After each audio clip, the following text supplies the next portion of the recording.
Je suis venu d'abord pour exprimer une solidarité. Celle de l'UFDG à l'endroit des militants de votre parti, victimes de l'arbitraire, de l'injustice à Guékétou. C'est vraiment triste pour la République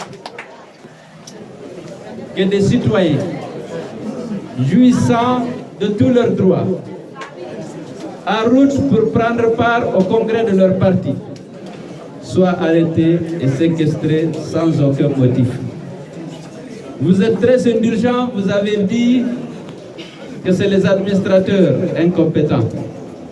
Je ne vais pas aller au-delà parce que M. Papakoli fait partie encore de la mouvance. Pour un instant, je pense que ça sera plus très long. Parce que ça ne peut pas se passer dans un pays sans que les hautes autorités soient informées. Papakoli n'est pas n'importe qui.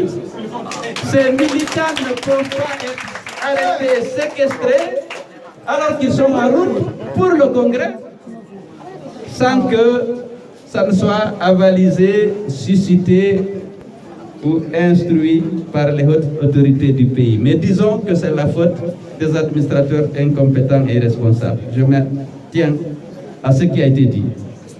Je disais que je suis venu exprimer une solidarité. C'est effectivement cette solidarité de l'UFDG à l'endroit de votre parti et de vos militants ayant été victimes de cette injustice. Je suis venu aussi par amitié vis-à-vis de Elhadji Papakoli Camara. Kourouma. On s'est connus lorsque j'étais ministre du Transport, il travaillait pour Air Afrique.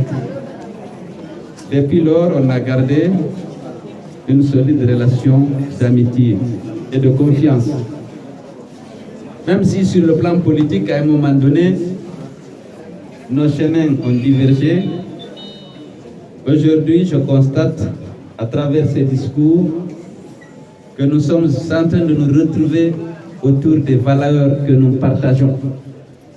Je pense que nous avons tous à cœur de mener le combat pour l'instauration de la démocratie dans notre pays, pour l'instauration de la justice, pour la promotion de la fraternité entre les fils de ce pays. Personne d'entre nous n'a choisi d'être guinéen. C'est un fait de Dieu qui nous a rassemblés autour de ce territoire qui est devenu colonie française à la fin du 18e, au début du 19e, vers les années 1900. Nous devons l'accepter, chasser la haine et la méfiance entre les citoyens de ces pays, entre les composantes ethniques et même entre les différentes sensibilités politiques.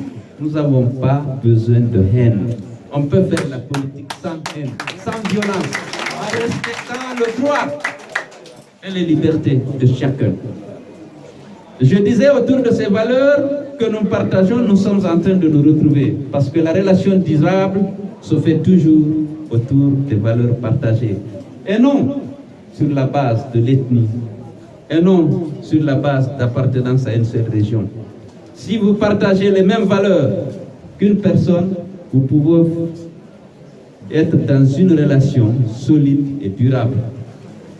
Je suis venu donc marquer mon amitié, mais je suis venu aussi vous encourager dans le combat que vous êtes en train de mener pour contribuer à l'instauration de l'état de droit et de la démocratie dans notre pays. Et à cet égard, vous le savez, vous pouvez compter sur l'UFDG.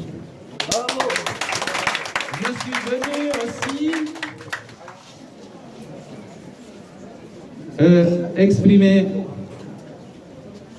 présenter mes condoléances. Beaucoup d'entre vous ont perdu des proches lors des violences qui ont été imposées à la forêt, à Zogota, à Omé, à Zérékouré même, à Koulé. Vous venez de cette région. Soyez sûrs que vous avez la solidarité de l'UFDG et son président. Nous travaillons pour qu'il n'y ait plus ça dans notre pays, pour qu'on ne tue plus arbitrairement, impunément un citoyen, pour garantir la sécurité à tous les fils du pays et pour qu'ils puissent jouir pleinement de tous leurs droits et de toute leur liberté. C'est un combat qui est loin de finir, vous vous rendez compte. Après cette élection présidentielle de 2010 qui avait suscité beaucoup d'espoir, on avait pensé qu'on allait arrêter d'assassiner, de tuer les Guinéens impunément et de garantir aux criminels l'impunité. Nous nous rendons compte que ce combat doit être continué avec beaucoup d'énergie, avec beaucoup de volonté. Donc, ce combat pour ces valeurs, nous devons le mener ensemble. Et je l'ai dit ici, vous pouvez compter sur l'Union des forces démocratiques de Guinée. Nous sommes engagés résolument pour l'égalité des fils de ce pays devant les lois et devant les biens communs. Nous sommes résolument engagés pour le respect de la dignité de chaque fils de ce pays. Nous sommes engagés résolument pour la promotion de l'unité et de la fraternité de tous les Guinéens, indépendamment de leur appartenance ethnique, de leur appartenance même politique.